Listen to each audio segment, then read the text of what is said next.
Hola, buenas tardes. En este video vamos a hablar de la patología tumoral en pulmón y pleura. Ustedes saben que los tumores de pulmón, los tumores primarios de pulmón, es decir, aquellos que tienen su origen en algún elemento de tejido pulmonar, constituye una de las principales causas de muerte alrededor del mundo.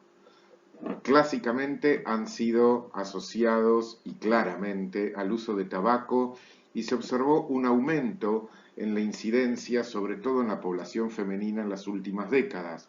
Esto a partir de la amplia difusión del cigarrillo también entre las mujeres.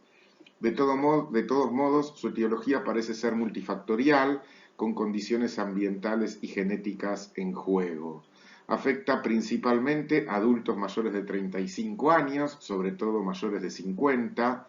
Actualmente el adenocarcinoma representa el subtipo más frecuente, mientras que el carcinoma de células escamosas es el tumor más asociado a tabaquismo. El pronóstico sigue siendo sombrío, con una sobrevida libre de enfermedad menor a 5 años, y esto dependiendo muchísimo del estadio en el que se lo diagnostique. La clasificación más aceptada es la propuesta por la Organización Mundial de la Salud. Sin embargo, la misma está siendo sometida continuamente a revisión por los recientes avances en el conocimiento de estos tumores y el delineamiento de nuevas entidades. Por supuesto que toda clasificación, como ya vimos en los demás aparatos, suele ser muy extensa, difícil si la queremos memorizar, sobre todo teniendo en cuenta que cada uno de los tejidos, desde la célula endotelial de los distintos vasos, en este caso hasta la misma célula bronquial o el músculo liso que encontramos en los bronquios, puede dar específicamente un tumor distinto. Para facilitar su estudio es que hemos intentarlos esquematizarlo. Es por eso que vamos a intentar estudiarlos teniendo en cuenta sobre todo la prevalencia. Fíjense en este esquema cómo vamos a ver que las neoplasias más frecuentes de pulmón, las neoplasias epiteliales malignas, engloba básicamente estos primeros 4 grupos de neoplasias de células no pequeñas, a las que se le suman las neoplasias de células pequeñas que ustedes tienen acá de otro color. Por supuesto, también vamos a tener, como ya vimos en vías aéreas superiores, tumores de tipo de glándula salival, que son mucho menos frecuentes y que los vamos a ver en detalle cuando hablemos de glándula salival.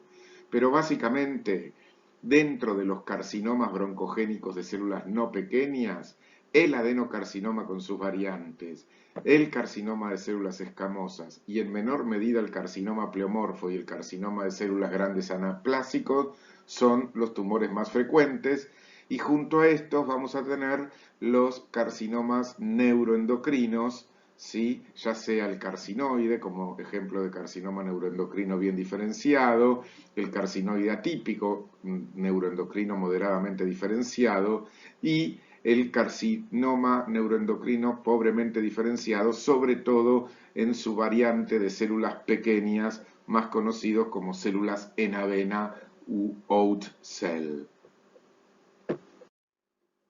Después vamos a tener otras neoplásicas, neoplasias bifásicas con un componente epitelial y mesenquimático, neoplasias netamente mesenquimáticas, ya sea en sus formas benignas o malignas, podemos tener cualquier tipo de sarcoma, podemos tener desórdenes linfoproliferativos como linfomas no Hodgkin, Hodgkin y otros, y al mismo tiempo tumores derivados de tejidos ectópicos que se pueden encontrar en el pulmón, pero siempre en muchísima menor medida que las neoplasias que vimos en la diapositiva anterior.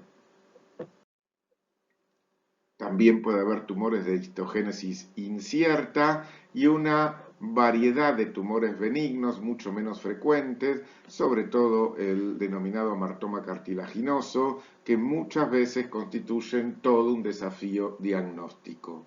Por último, vamos a hablar al final del video, pero es importante hablar de los tumores metastásicos, es decir, aquellos tumores que sin ser primitivos de pulmón afectan a los pulmones y que incluso muchas veces uno encuentra primero esta metástasis antes que el tumor primitivo. Vamos a comenzar hablando del carcinoma broncogénico de células no pequeñas, básicamente por una cuestión de frecuencia. Los más importantes son el adenocarcinoma con sus variantes, el carcinoma de células escamosas, el carcinoma pleomórfico, también denominado carcinoma de células gigantes, carcinoma con estroma pseudosarcomatoso, y el carcinoma de células grandes o carcinoma anaplásico. Las variantes mixtas, por ejemplo, las que tienen un componente glandular y uno escamoso, son menos frecuentes, pero también se pueden ver y forman parte de este grupo de carcinomas broncogénicos de células no pequeñas. Aclaremos que el nombre broncogénico es porque justamente se originan en el epitelio bronquial.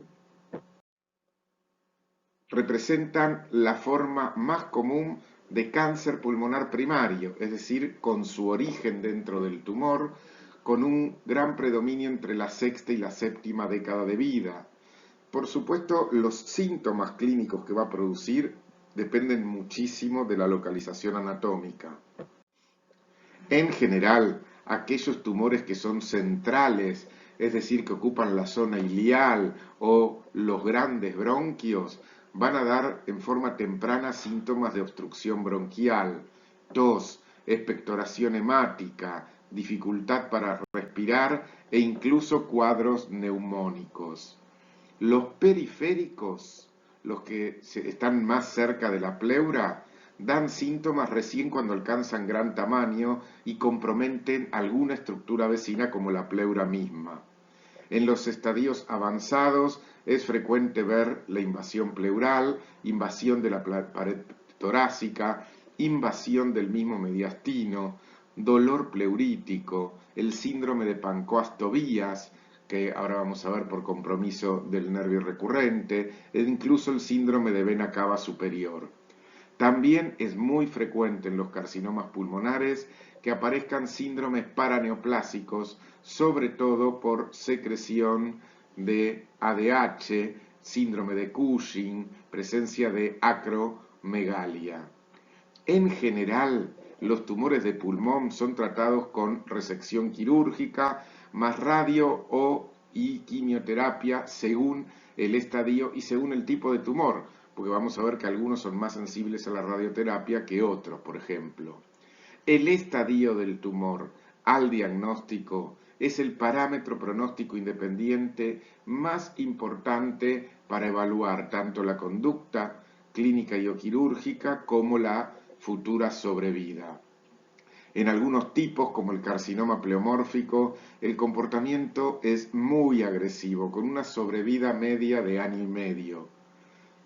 El carcinoma adenoescamoso también tiene un componente más agresivo que el resto. En contraste, el carcinoma bronquiolo-alveolar, una subvariante del adenocarcinoma de pulmón, exhiben un comportamiento maligno de bajo grado con un poco mejor pronóstico.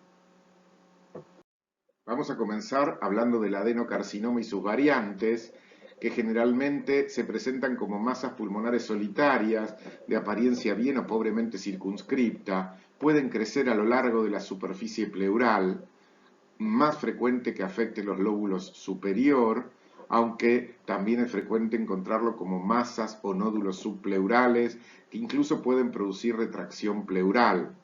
Muchas veces se los denomina cáncer cicatrizal a estos adenocarcinoma, donde esa cicatriz es el resultado de la gran reacción desmoplásica secundaria que a veces podemos encontrar en el estroma de estos tumores.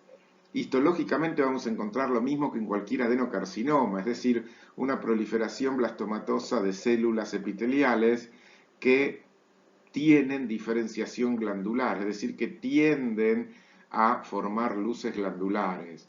Por supuesto, los vamos a ver clasificados en bien, moderada y pobremente diferenciados también, como ya vimos que podía pasar en cualquier adenocarcinoma, dependiendo del grado y de la extensión de la diferenciación glandular.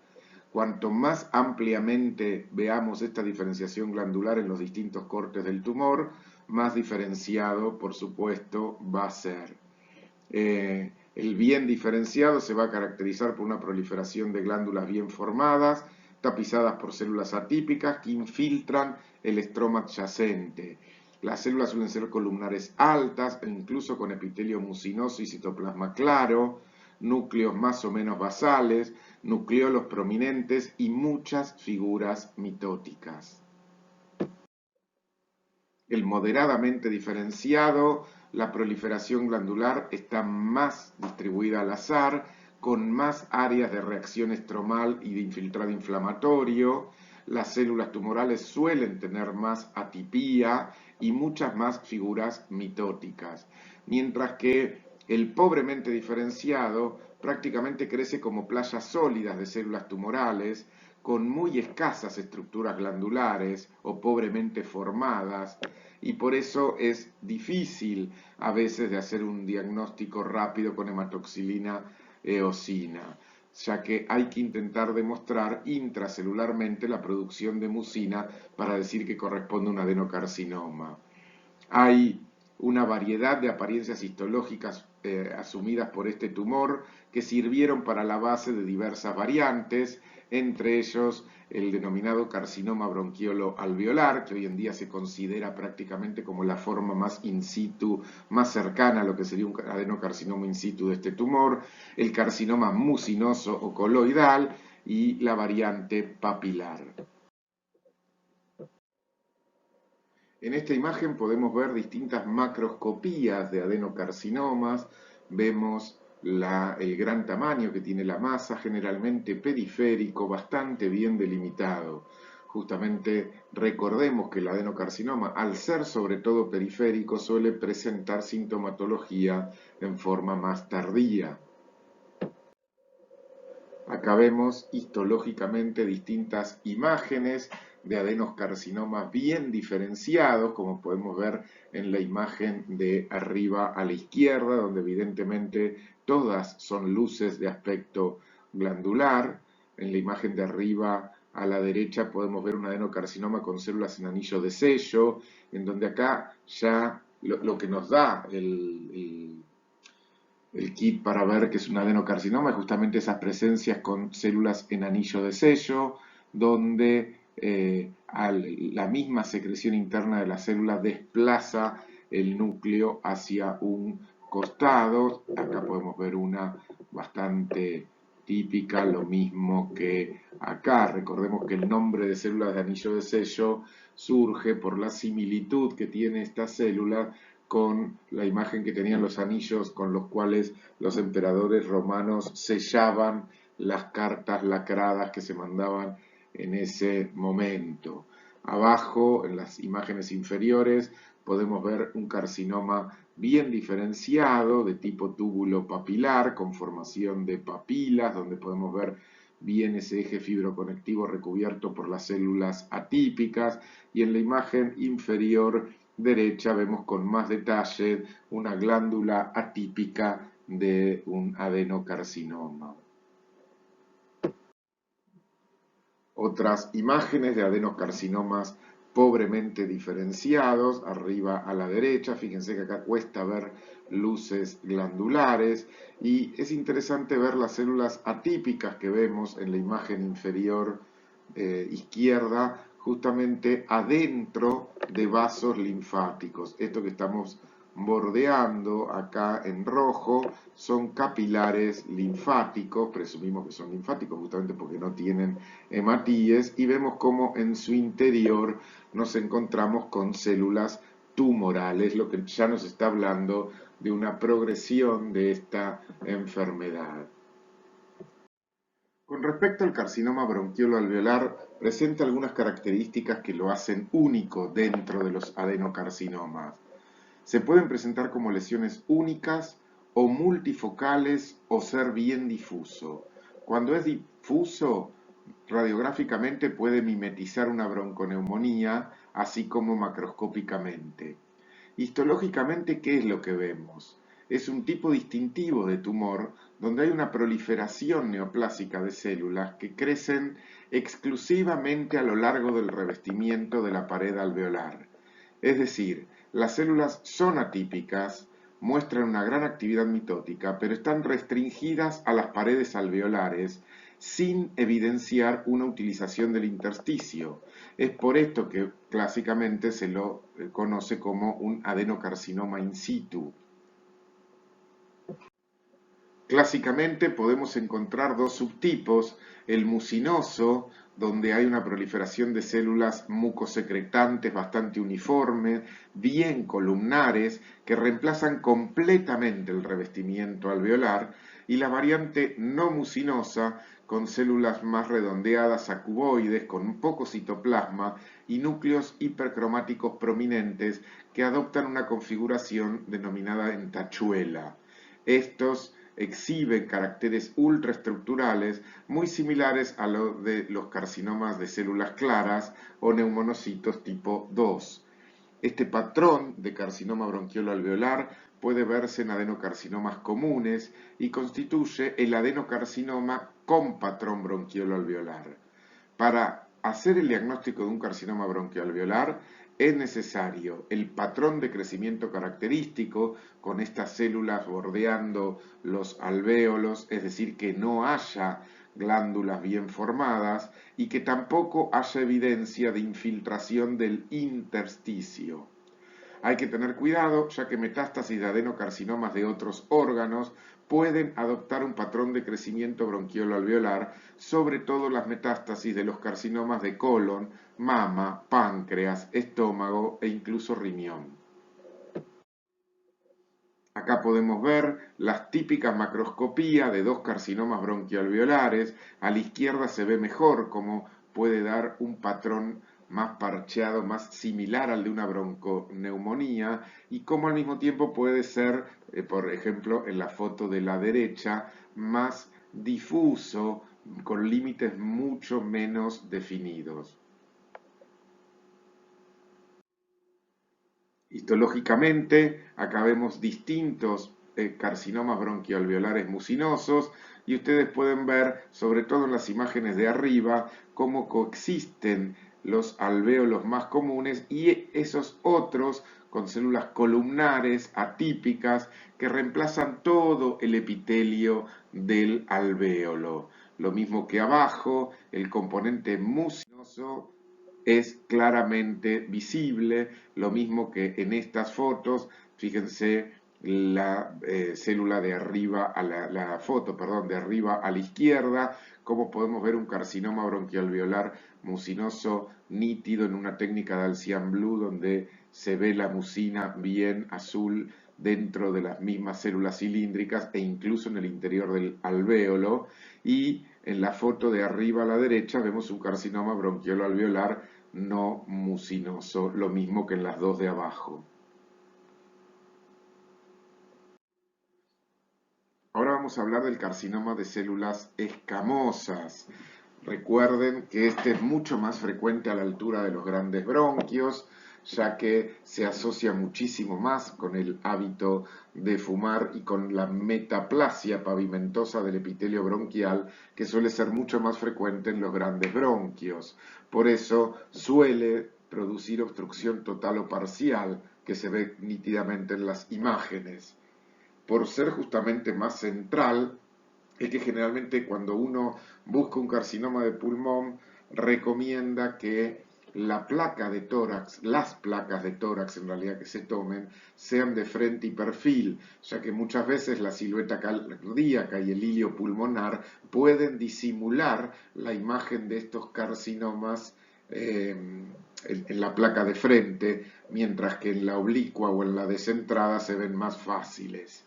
Macroscópicamente, ya dijimos, son tumores centrales que suelen crecer dentro de los bronquios principales, por eso producen obstrucción total o parcial en forma temprana. Solo un 33% se presentan como nódulos periféricos y un 10% evolucionan a a provocar una cavitación central en el tumor por la presencia de abundante necrosis. A veces la presentación clínica de estos tumores es asociarse a una neumonía refractaria. Histológicamente son neoplasias epiteliales malignas con caracteres de diferenciación escamosa, es decir, epidermoide. Acá no vamos a ver formación de glándulas, sino que las células se van a disponer en planchas o sábanas atípicas de aspecto poligonal, donde según el grado de diferenciación podemos llegar a ver incluso los puentes intercelulares entre las células o incluso queratinizaciones parciales formando perlas córneas o globos córneos. De hecho, estas queratinizaciones parciales con formación de perlas córneas nos va a decir que el tumor es bien diferenciado, ¿sí? Mientras que cuando no vemos una nítida disposición en sábana y no hay queratinización, salvo alguna queratinización aislada celular, vamos a estar hablando de un carcinoma pobremente diferenciado, donde generalmente la tipía es más pronunciada, hay mayor actividad mitótica y son más frecuentes las áreas de hemorragia y necrosis. Muchas veces es frecuente encontrar, como vimos, un patrón de necrosis tipo comedocarcinoma en las lesiones de alto grado, es decir, que tienden a formar cavitaciones por la gran necrosis. Muchas veces también podemos reconocer zonas de carcinoma in situ que respeta la membrana basal de los grandes bronquios, asociado con el carcinoma de células escamosas, situación que no ocurre en el adenocarcinoma. Algunas lesiones incluso pueden mostrar células con citoplasma claro por depósito de glucógeno. Hay distintas variantes del carcinoma de células escamosas, según si tiene o no células fusocelulares, si es más exofítico o no, que no es necesario en este momento que las veamos con más profundidad. Acá vemos distintas macroscopías de carcinomas de células escamosas. Fíjense sobre todo en la foto de arriba a la derecha, la disposición iliar cerca de los grandes bronquios, como vemos acá, el tumor alrededor de un bronquio grande. Y fíjense sobre todo en la foto de arriba a la derecha y de abajo a la izquierda, cómo observamos una zona cavitada central, ¿sí? En ambos tumores, generalmente asociado con áreas de necrosis y de crecimiento más rápido. Más imágenes, fíjense como en la foto de abajo, histológica con muy poco aumento, vemos el bronquio y al lado del bronquio el tumor que surge del epitelio, y acá podemos distinguir, aunque tiene poco aumento en la diapositiva, que no está formando luces glandulares. A mayor aumento, esto era lo que les comentaba, las células tumorales se disponen en sábanas, en planchas, ¿sí? Miren cómo están en relación también con epitelio bronquial alrededor y como vemos el nacimiento del tumor desde ese epitelio y vemos como en algunas vemos que hay grupos de células que se agrupan y producen queratina. Estas son las denominadas perlas córneas que nos hablan de tumores bien diferenciados. Asimismo, fíjense cómo vemos mitosis atípicas, mitosis explosivas, como esta que estamos marcando en la foto de abajo a la izquierda. En esta otra diapositiva seguimos viendo carcinomas bien diferenciados, arriba con formación de perlas córneas, como podemos ver ahí en la marca que estamos haciendo, y abajo vemos las células que se siguen disponiendo en playas o sábanas, las células tumorales, pero en este caso moderadamente diferenciadas, ya que la tipía es bastante marcada, por supuesto, pero no vemos formación de queratina. Más imágenes de carcinomas de células escamosas, algunos incluso con zonas focales de necrosis. Ahora vamos vamos a pasar a hablar del carcinoma pleomórfico. Como su nombre lo indica, van a ser células no pequeñas, porque está en el grupo de los carcinomas de células no pequeñas, con una población celular tumoral bien pleomórfica, es decir, con un gran pleomorfismo, con muchas diferencias en la forma, tanto con células fusiformes como gigantes, con muchas mitosis, y donde las áreas de hemorragia y necrosis son muy frecuentes. Incluso podemos encontrar áreas donde coexistan en forma focal zonas de adenocarcinoma o de carcinoma de células escamosas convencionales. Sin embargo, esto no nos debe confundir, ya que se cree que se desarrolla de novo, es decir, el carcinoma pleomorfo no constituye una variante de los carcinomas epidermoides o adenocarcinomas que ya vimos.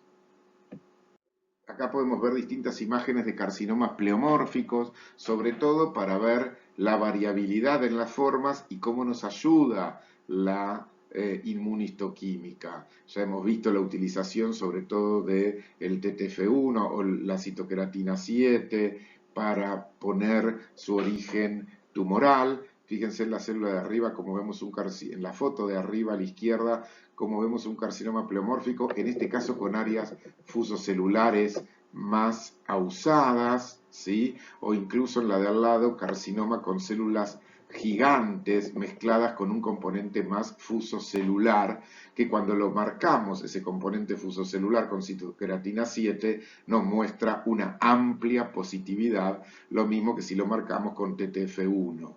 En la foto del medio de la fila de abajo podemos ver un componente focal de adenocarcinoma dentro de un carcinoma pleomórfico mucho mayor. Por último, dentro de estos carcinomas de células no pequeñas tenemos el carcinoma de células grandes o carcinoma anaplásico. En este caso vamos a ver playas de células tumorales grandes, pobremente diferenciadas, es decir, con núcleos con grandes atipías, nucleolos bien prominentes, mucha actividad mitótica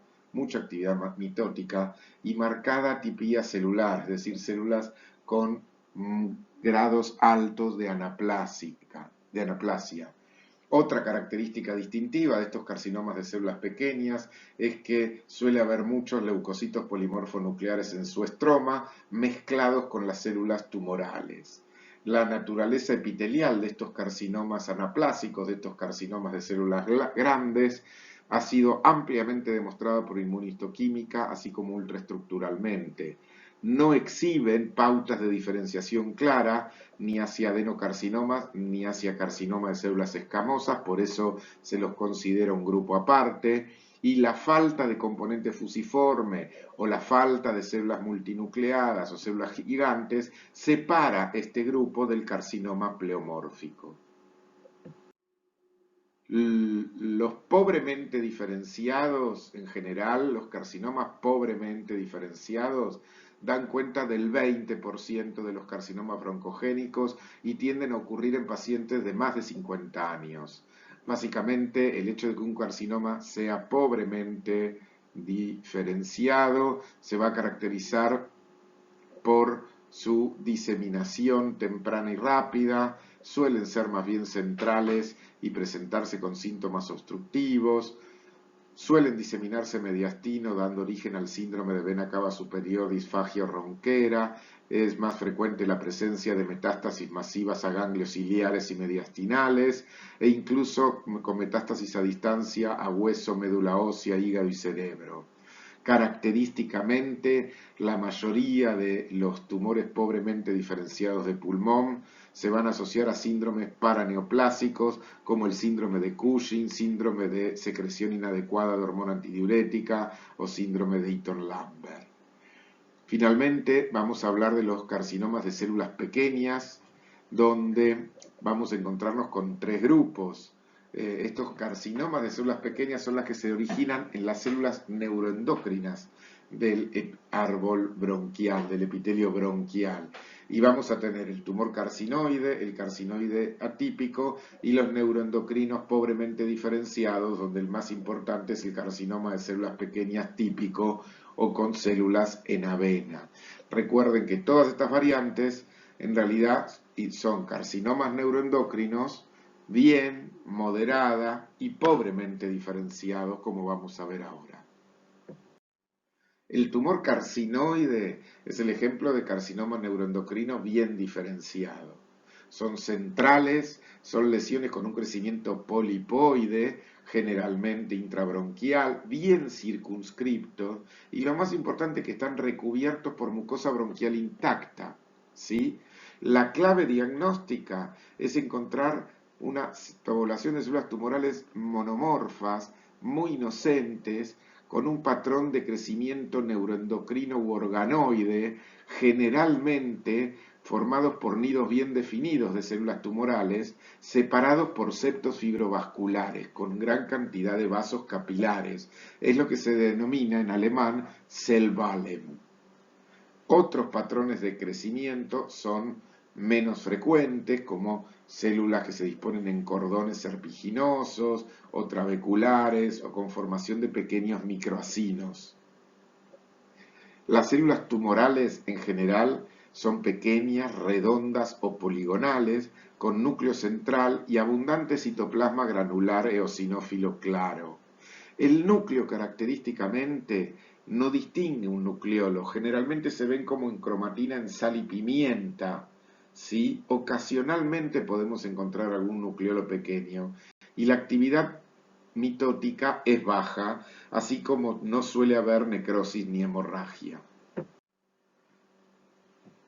Estas son las características más importantes del tumor carcinoide típico, este carcinoma neuroendocrino bien diferenciado, que tiene muy buen pronóstico, de hecho la gran mayoría se cura con resección quirúrgica. Solo un 10 a un 15% se presentan con metástasis ganglionares regionales y por eso es que se consideran neoplasias malignas de bajo grado. Acá vemos distintos ejemplos. Básicamente me gustaría que vean la foto de arriba a la izquierda, donde podemos ver un bronquio con bajo aumento y el crecimiento bien polipoide del tumor carcinoide. Y fíjense en la foto de abajo a la derecha cómo se ve que son células bien monomorfas, con septos fibrovasculares, ¿sí? Y como todas las células tienen núcleos como con puntitos. Bien, eso es lo que se denomina en sal y pimienta, solamente en algunos se adivina un nucleolo muy pequeño.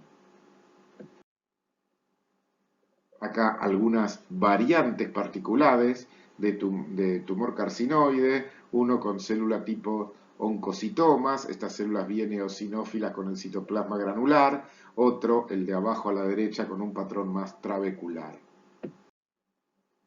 Luego tenemos el carcinoide atípico, que comparte muchas de las características del tumor carcinoide, pero tiene mayor tendencia a dar metástasis y tiene un comportamiento más agresivo.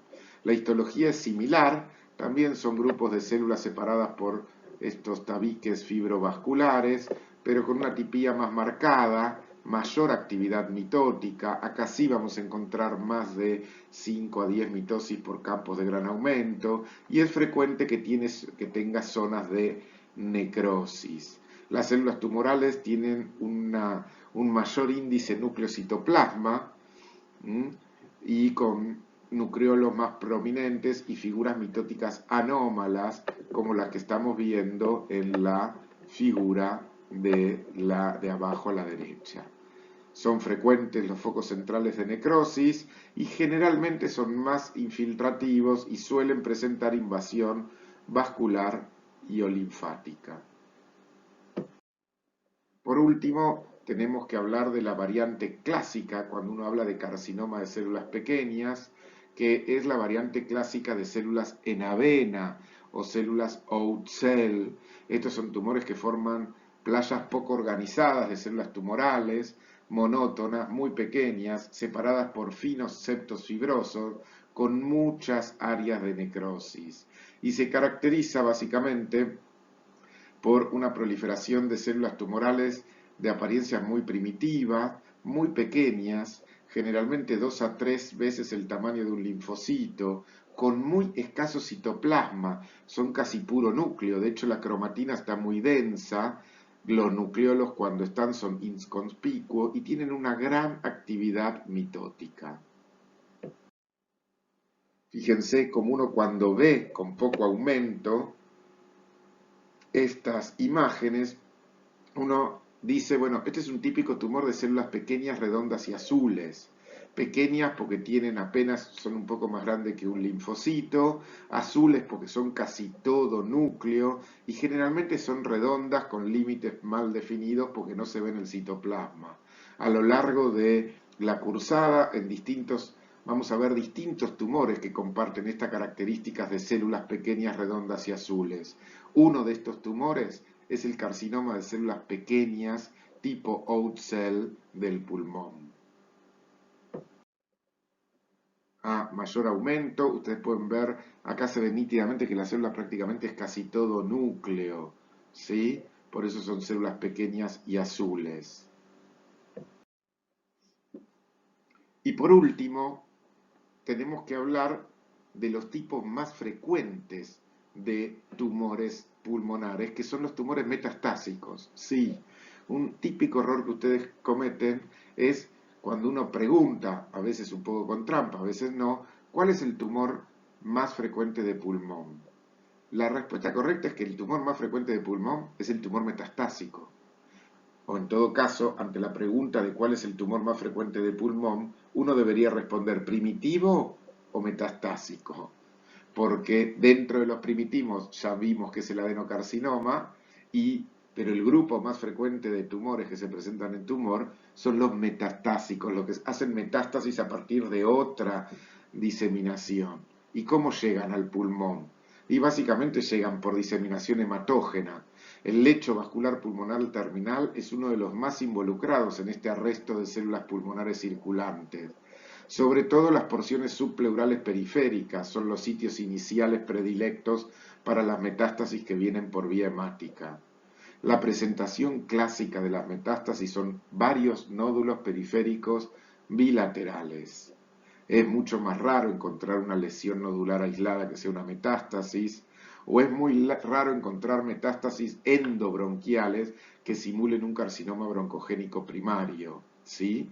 Y múltiples nódulos microscópicos, como si fuese una diseminación miliar en una tuberculosis, es decir, que simulen un proceso infeccioso, también son presentaciones raras. La otra forma de presentación, aparte de la diseminación hematógena para llegar a los pulmones, es la linfangitis carcinomatosa, cuando uno observa embolias tumorales difusas taponando vasos linfáticos. Generalmente se presentan como un infiltrado bilateral retículo nodular que puede confundirse con patología intersticial o con un fenómeno embólico vascular. También se puede dar, aunque es menos frecuente, el crecimiento de células tumorales a lo largo de las paredes alveolares, simulando un carcinoma bronquialveolar, situación que la vimos hace un minuto cuando describimos al carcinoma bronquiolo-alveolar. Acá vemos distintas imágenes, por ejemplo, una metástasis pulmonar de un adenocarcinoma gástrico o de un adenocarcinoma de próstata. Otras metástasis pulmonares de carcinoma de mama, de adenocarcinomas adrenales o incluso en la foto de arriba central una metástasis pulmonar de un leiomiosarcoma. Con respecto a los tumores de pleura, la pleura puede estar involucrada en un número variable de condiciones neoplásicas que van desde benignas a malignas. Y aparte la pleura también es un sitio común de metástasis. Más allá de que son muchos los tumores que pueden asentarse en la pleura, nos vamos a centrar en el tumor mesotelial primitivo de pleura, que es el mesotelioma. Sobre todo el mesotelioma maligno, ¿sí? Que es un tumor raro que afecta a los adultos de más de 50 años, con una predilección masculina bien marcada 3:1, donde la mayoría de los mesoteliomas está relacionado a la exposición al asbesto, ¿sí? Recordemos que sobre todo aquellos trabajadores que están en contacto con asbesto tienen más frecuencia de carcinoma de pulmón. Generalmente se suele desarrollar más de 20 años después a la exposición al asbesto. El comportamiento biológico es muy malo, el tratamiento suele ser ineficaz, la sobrevida es muy baja de año y medio. Varios factores afectan el pronóstico, pero ciertos subtipos histológicos de mesotelioma, como la variante sarcomatoide, se asocian a peor pronóstico. Rara vez dan origen a metástasis. Generalmente macroscópicamente comienzan como áreas elevadas pequeñas en la superficie pleural que progresan para formar nódulos que terminan coalesciendo unos a otros y que se transforman en masas pleurales grandes. La típica imagen es como la de una gruesa banda blanquecina de tejido que rodea el pulmón. Histológicamente tiene tres patrones histológicos. El más epitelioide, donde uno ve células más poligonales de tipo epitelioides que predominan ampliamente en el tumor. El sarcomatoide, donde predominan células fusocelulares. Y el patrón bifásico, es decir, que tiene tanto células epitelioides como fusocelulares. En el epitelioide, la proliferación de células son más bien poligonales, con mucho citoplasma, pueden adoptar varios patrones de crecimiento y es frecuente hallar cuerpos de samoma. Cuerpos de samoma que son más frecuentes sobre todo en las variantes papilares. ¿Qué son los cuerpos de samoma? No son otra cosa más que concreciones de calcio, ¿sí?, dentro del tumor. Es frecuente que se acompañen de un estroma más bien mixoide. Bueno, en la variante sarcomatoide, ya dijimos, hay una proliferación de células fusocelulares con núcleos ovales, poco citoplasma anfofílico y ocasionales nucleolos prominentes. La inmunistoquímica es la técnica más ampliamente utilizada para establecer el diagnóstico. Siempre van a ser positivas en estos tumores las panqueratinas, la citoqueratina 5 y 6, el antígeno carcino embrionario y sobre todo la calretinina. Acá vemos distintas imágenes macroscópicas que más o menos explica esto que les decía de esta pleura engrosada que generalmente rodea los tumores o estos nódulos que coalescen y que van formando elevaciones en la pleura. Acá vemos las distintas variantes. Fíjense sobre todo en la imagen inmunistoquímica de arriba a la izquierda, a la derecha, perdón, como vemos la positividad para la calretinina en todas las células, lo que prácticamente hace el diagnóstico de mesotelioma, y vemos el resto, distintas imágenes con células bien de aspecto epiteliales.